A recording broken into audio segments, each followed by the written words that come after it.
My name is KT Rama Rao. I am a politician. I know most of you loathe politicians, most of you hate politicians. So I'll try and keep this simple, try and keep this as brief as possible. I come from Telangana. I worked as a minister for about 10 years, from 2014 until 2023. Prior to joining politics, I've had a bit of exposure working in the Western world. I have 2 master's degrees, one in biotechnology from Pune University, and one more in business administration from City University of New York. Then I worked in the corporate world for about 6.5, 7 years, came back to India, worked here for 2 more years, and then eventually joined the statehood agitation for Telangana in 2006. For about 8 years, I was part of this public movement for statehood for Telangana. In 2014, after the state of Telangana was formed, we were given a chance to serve the people, and I became a minister for the first time in 2014. For about 10 years, I've handled multiple portfolios, including technology, commerce, industry, urban development, municipal administration, handlooms, etc., etc. So why am I here? I'm here to share some of my thoughts, some of my learnings, and also to hear from you on what you want from politics and politicians and probably governments as well. I wanted to start off by saying 2 things. One, when I look around, when I see you, I see a lot of restless people, trigger happy, quick to go on to the digital world, wanting to put out a statement, wanting to put out a post a story, set a reel, restless, young, ambitious, bold. That's Gen Z, if we have to quickly sum up. You're truly the DIY generation, not the do-it-yourself, but disruptive, imaginative, absolutely youthful generation is what Gen Z is all about. I would like to believe that my state, Telangana, is also a Gen Z state. Wanted to start off by saying 3 things. One, when we start looking at events like this, thank you NDTV for this wonderful gathering, because this is a unique opportunity for lawmakers, for politicians to interact, to mingle, to understand what Gen Z really wants. When I look through this room, I can think of 3 Gen Z journeys. One, of course, my children. I have a 20-year-old and a 16-year-old. So obviously, both Gen Z, and both of them, of course, grill me more than probably what Padmaja would, more than what any journalist could, on several issues of social relevance. 2, of course, I meet a lot of youngsters as part of my job.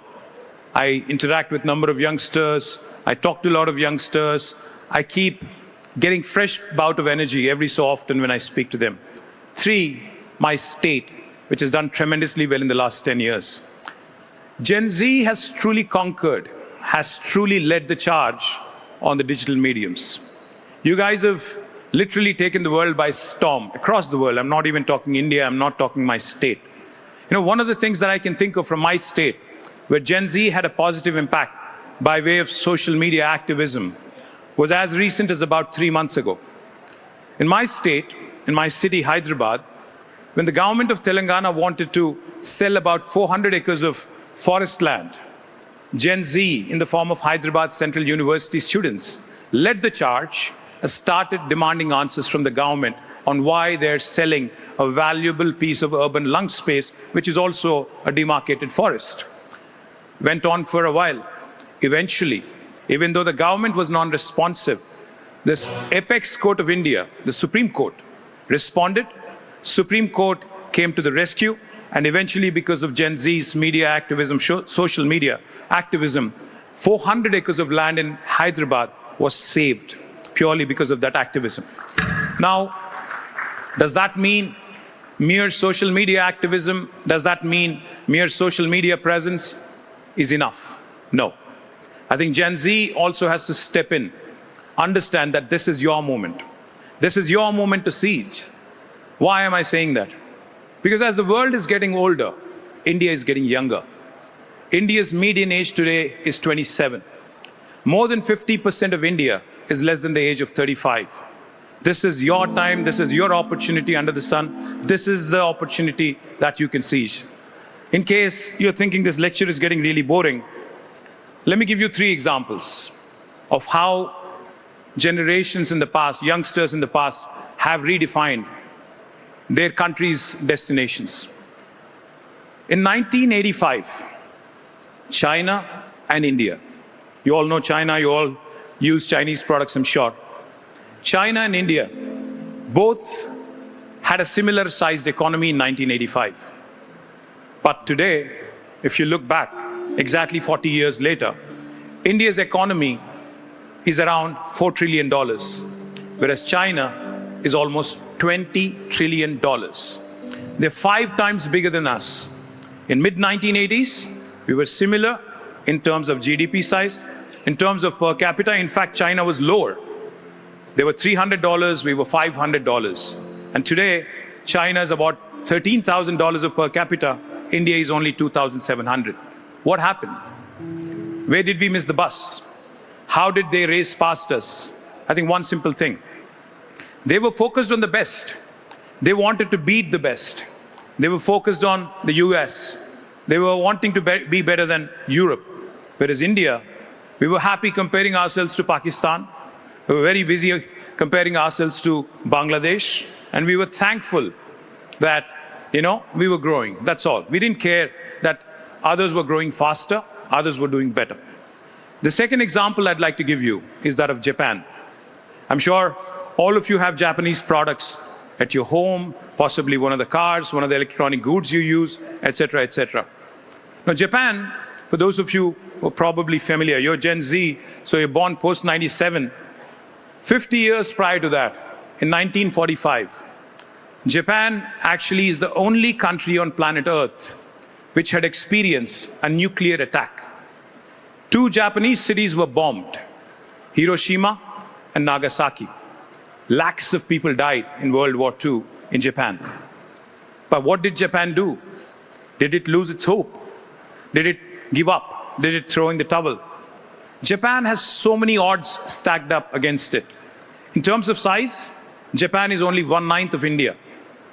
In terms of inhabitable space in the country, inhabitable as in human inhabitable, only 30% of Japan is inhabitable by humans. 70% of the terrain is inhospitable. And also, only 11% of Japan is actually good. Japanese land is good for cultivation. Almost 89% is not good. And also, Japan is frequently rocked by earthquakes, volcanoes, tsunamis. So there are natural disasters and then man-made disasters like atom bomb. But Japan didn't give up. After 1945, it only took Japan 23 years to rebuild from a disaster, from devastation, to absolute economic miracle.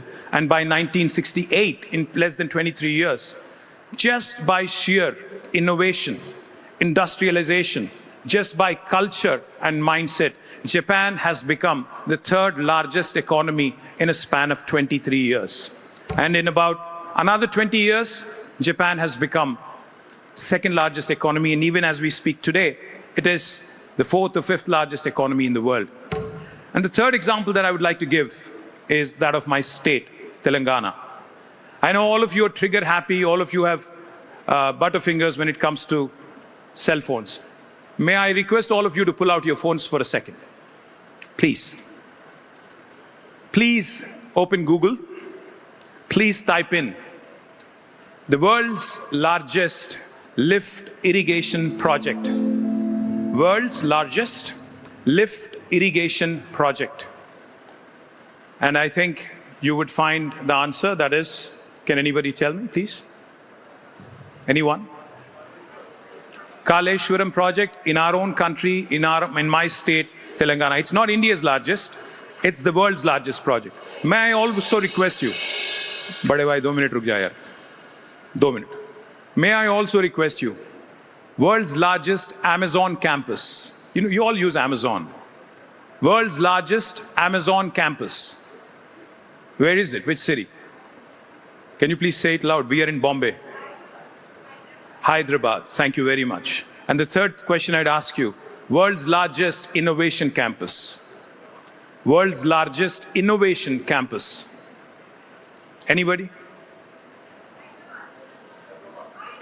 T-Hub, Hyderabad. So I just named 3 things which are world's largest. World's largest lift irrigation project is in Telangana, India. World's largest Amazon campus is also in Hyderabad, Telangana, India. And world's largest innovation campus is also T-Hub, Hyderabad, Telangana, India. If Telangana can do all this in the last 10 years, why can't the rest of India do it? If China can beat India and become 5 times larger in about 40 years, why can't we do the same? And if Japan can recover from a devastation of a nuclear bomb and become the 3rd largest and 2nd largest economy in the world, why can't we do it? That's the question I'm asking you. How long are we going to be content being the CEOs of the world? We take great deal of pride in Sundar Pichai, in Satya Nadella, Arvind, Shantanu Narayan, and many others who have done very well across the US.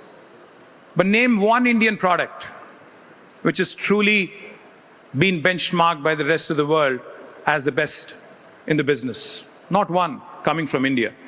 If the co-founder of Perplexity, Arvind, can be an Indian guy in the US, why can't one of you in Gen Z from India, 37.7 crore Gen Z Indians, why can't you come out with something truly path-breaking? I'll leave you with 3 parting thoughts. I know Padmaja is looking at me because we have also some chat out there. 3 parting thoughts. What India needs today from Gen Z and what India needs from governments across the country is 3 things. And also from the industry is 3 things.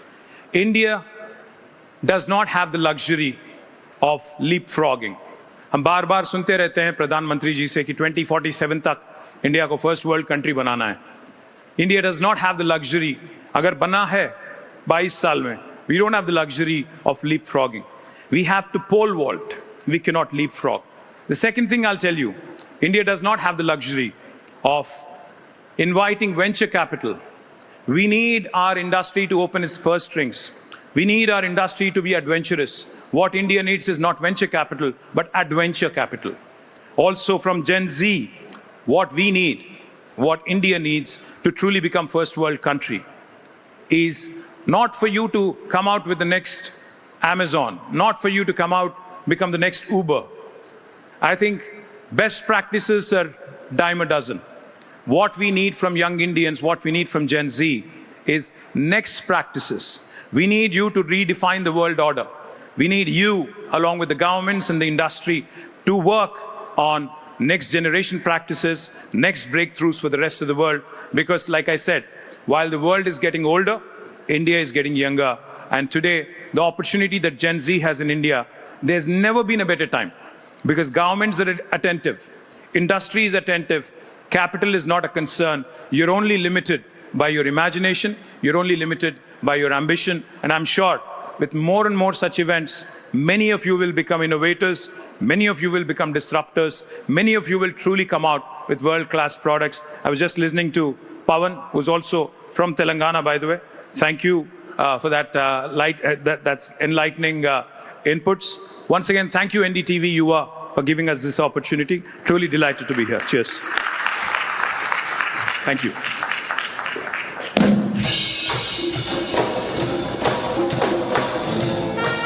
Okay, so since you said that there is a lot of scope yet for a Gen Z ecosystem, and you've done a lot of three options statements, let me start by asking you, if you were to choose a state which has truly developed a good Gen Z ecosystem, would it be Maharashtra, Telangana, or Gujarat?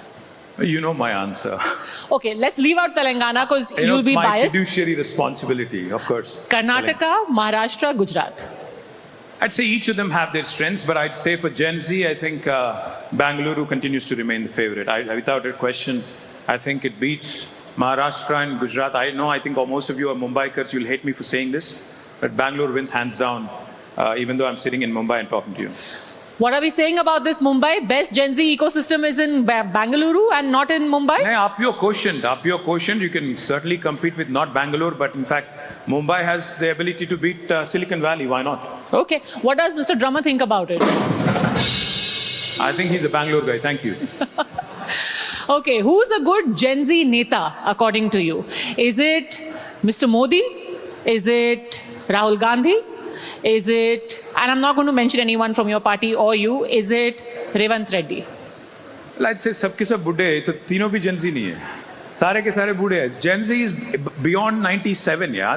They should have been born beyond 97. But you can be a neta who appeals to Gen Z, no? Say, put it that way. Then I think I'd say, right now, I only have 3 choices. Yes, only 3 choices. Only 3? Only 3. Caught between devil and deep sea. I don't know who to choose. So I'll probably play it safe and say Narendra Modi. Okay, if you had to give a 4th option of your own, who would you say? I think in our country, Yes, in India, our country, yes. I'd say that appeals to Gen Z. Who you think has got the pulse of Gen Z right? My friend Conrad Sangma, the Meghalaya Chief Minister, he plays very good guitar. I think he appeals to Gen Z more than any other politician because he's a very, very cool politician. I think You want to take a shot at it? I mean, if you want to be cool and acceptable. Unfortunately, I can't. I'm very bad. Okay, tell me this. Why is it that politics, even now, despite the fact that, you've got young people like yourself, people who've been educated abroad, people who are bringing a lot of, a very corporate background into politics, still has a very old boys club sort of image? Why is that? I mean, I think the question goes back to what you were saying a few minutes ago, the choices we have today. Unfortunately, a few, but it can be changed because especially after the advent of social media, we see unfiltered, unedited, direct, unadulterated feedback coming to us. Because otherwise, politics is not only an old boys club, politics is also a club of psychophancy and sycophants, unfortunately. So with social media's advent, I think the kind of feedback we've all been getting, the kind of direct, unfiltered feedback we've been getting is truly going to change India's politics in the next 10 years. That's something I truly believe.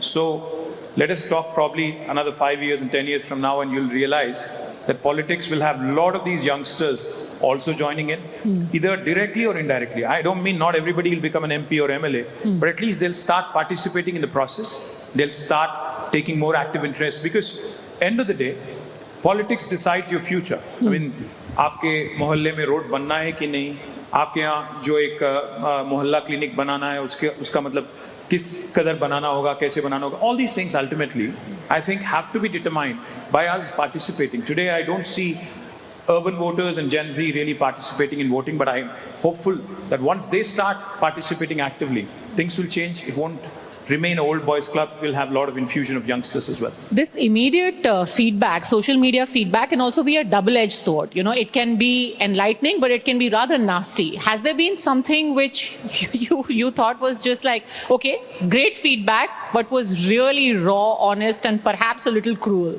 Yeah, when I give a terrible speech, I'm told directly कि आज का speech बहुत घटिया था, बहुत सीधा बोल देते हैं. So that's all right.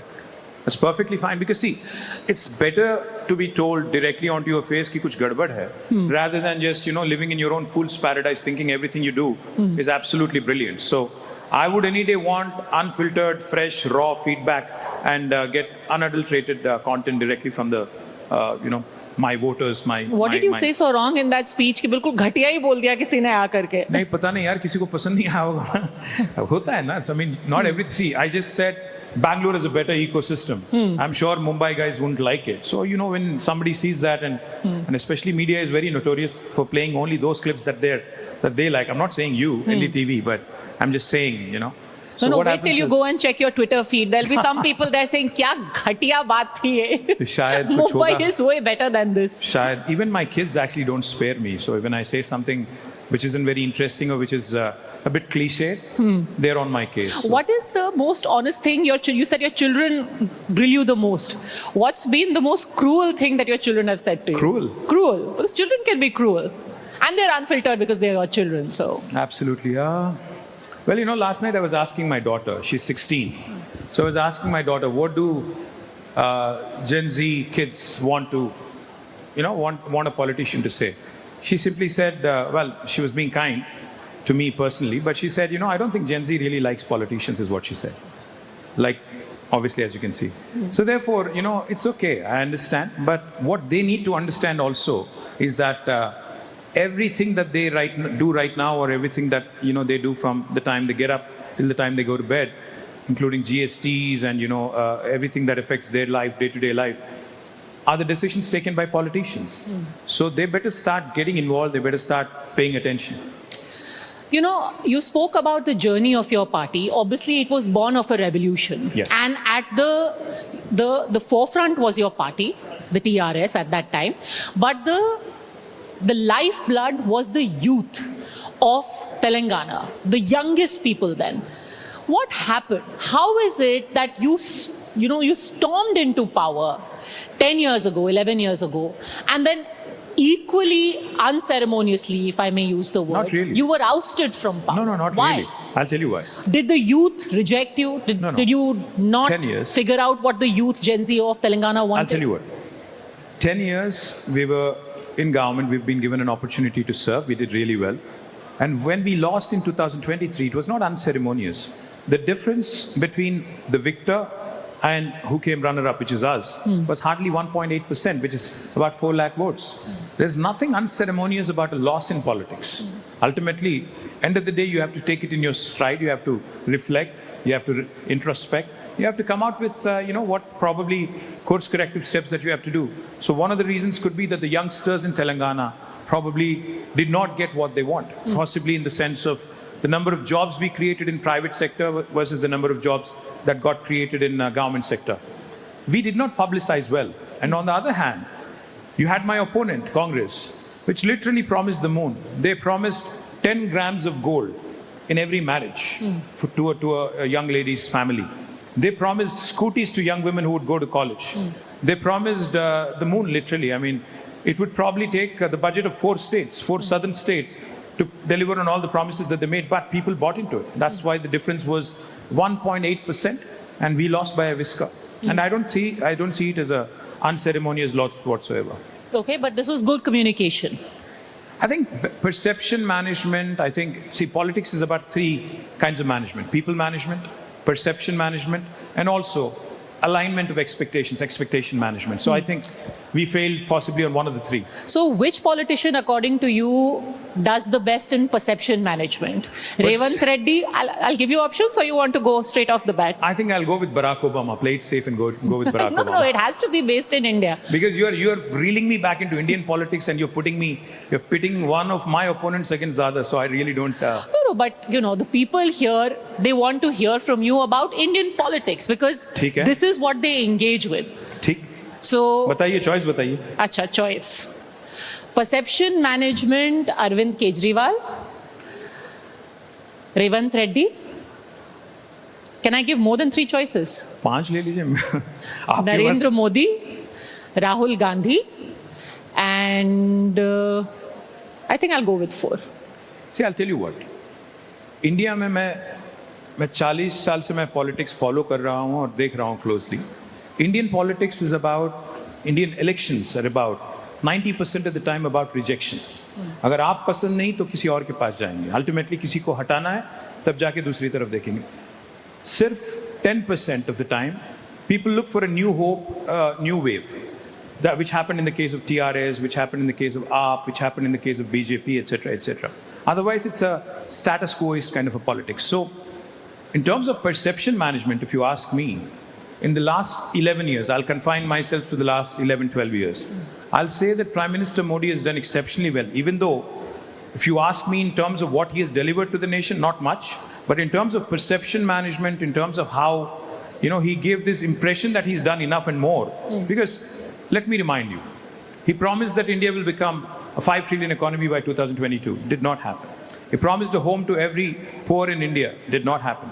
He promised a null to every home. Did not happen. He promised 2 crore jobs to every year in the last 11 years. Did not happen. But he still continues to win. That means he's doing something right, which I believe is perception management, and probably a little bit of media management as well.